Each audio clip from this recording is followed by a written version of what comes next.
Hi, guys. We are on Friend versus Fiction, and we are on Chapter 14 Ready, Set, Shop. My heartbeat sped up with every step closer I got to her locker. I'd been with her on the walk to school, but it suddenly felt like hours had gone by, even days. I couldn't wait to see her, talk to her, to laugh with her, all of it. I could actually not wait. Only it looked like I would have to. There was a giant crowd of people around Zoe at her locker. It seemed like almost every sixth grader was standing there. Sparkle girls, non-sparkling girls, guys, everyone. Even teachers poked their heads out of their classrooms like they wanted to be part of whatever was going on. I stood at the edge of the crowd, trying to peek in to see what was going on. I finally gave up and pretended to tie my shoe, even though it was already in a super solid double knot.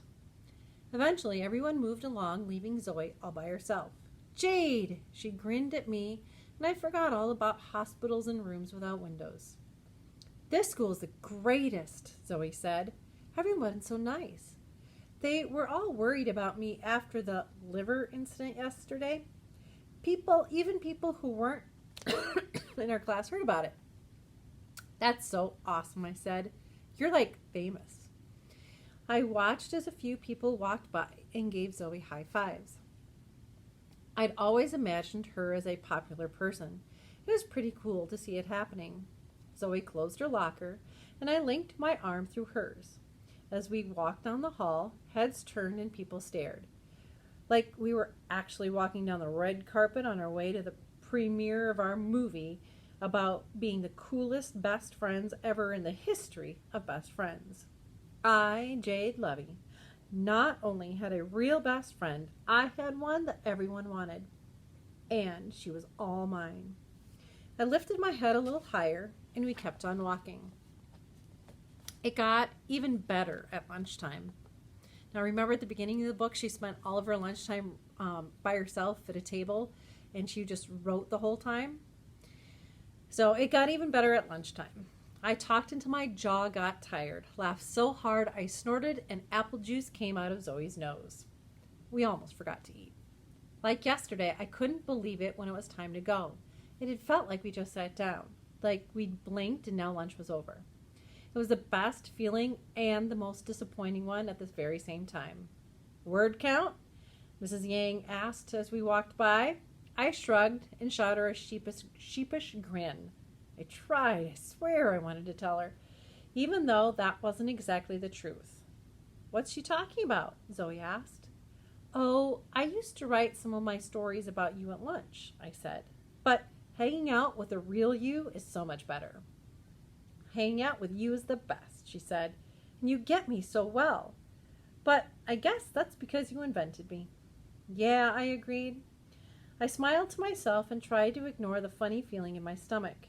It was pretty weird to hear her say that I'd invented her, like she was some kind of new app or game or something.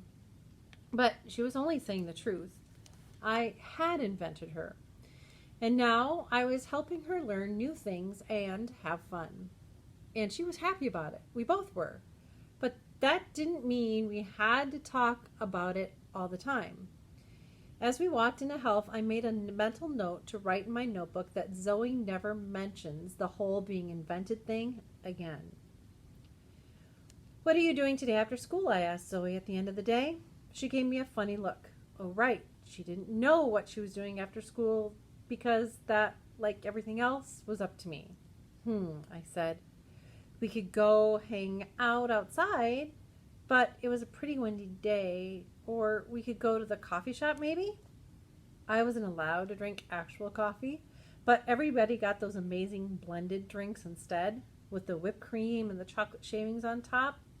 And they were really comfy chairs that you could sit in while you drank them. It was a super great place, even though it could only hold like 5 people at a time. One of the Sparkle girls,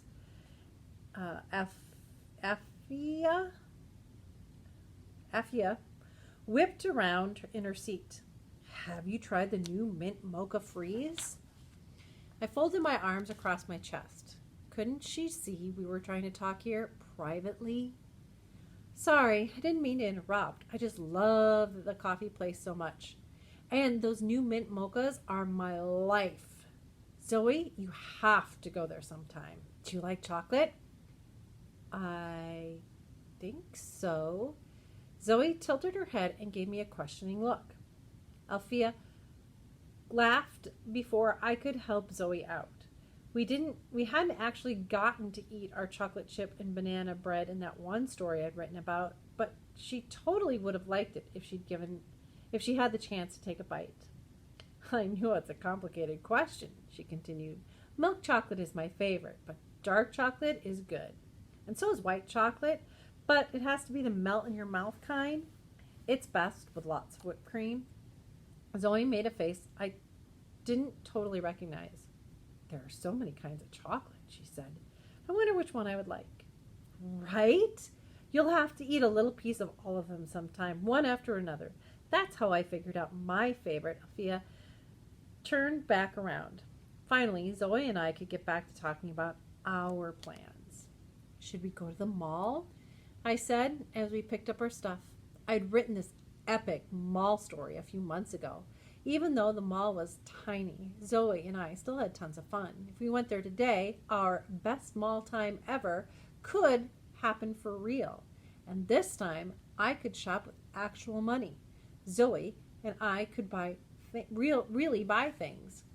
Special best friend things. And take them home and keep them forever. Yeah, let's go to the mall, Zoe agreed. I smiled. You're going to love it. Zoe grinned. I already do. After I called Mom from the office phone to make sure it was okay, Zoe and I made the short walk down the street until we were there.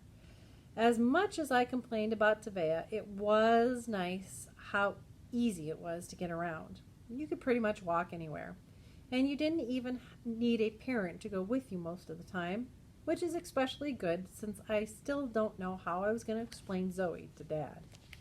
When we got to the mall, bright lights beat down on us like they were shining a giant spotlight over the head.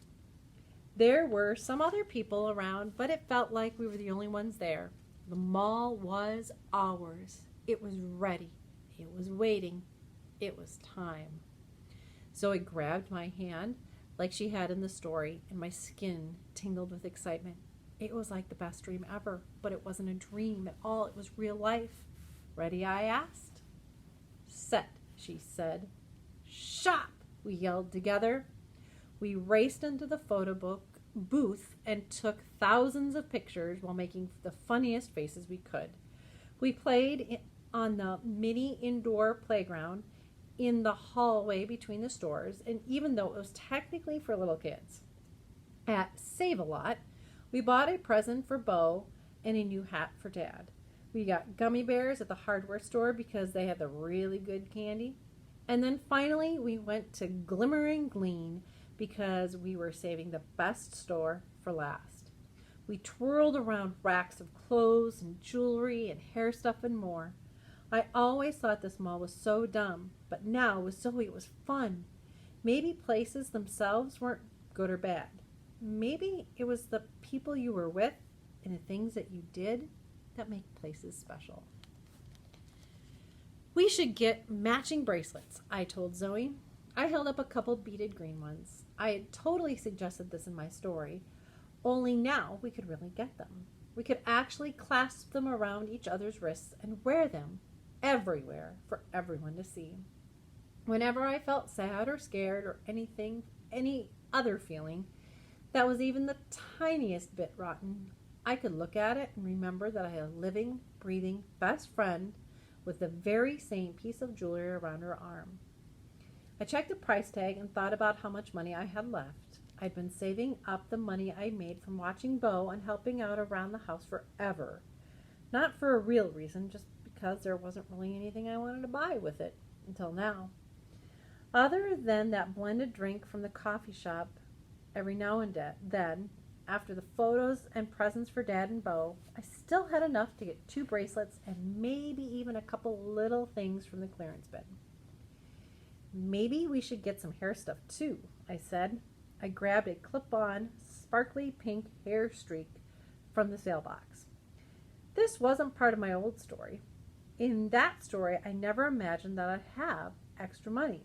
It was just one more way real life with Zoe was turning out to be even better than what it was written. I handed Zoe the hair clip, and she held it across her face like a mustache. I giggled. She was so funny, even when she wasn't trying to be. It goes up here, I said, and I helped her attach it to the top of her head. Zoe spun around a few times and struck a funny pose. We laughed as I stuck a few more clips in her head. I grabbed every different color and style I saw. It was hard to get them on there once, since she was spinning around and dancing all goofy at the same time, but that's also what made it fun. I wrote about Zoe singing and dancing in most of my old stories, so it was no surprise that she was doing it now. Everyone in the store was staring at us with huge smiles on their faces like they had a front row seat to the greatest musical of all time. I stood back as Zoe spun around faster and faster until she didn't even look like herself anymore. She just looked like this happy rainbow blur of joy and fun. And that gave me an idea. The end of chapter 14.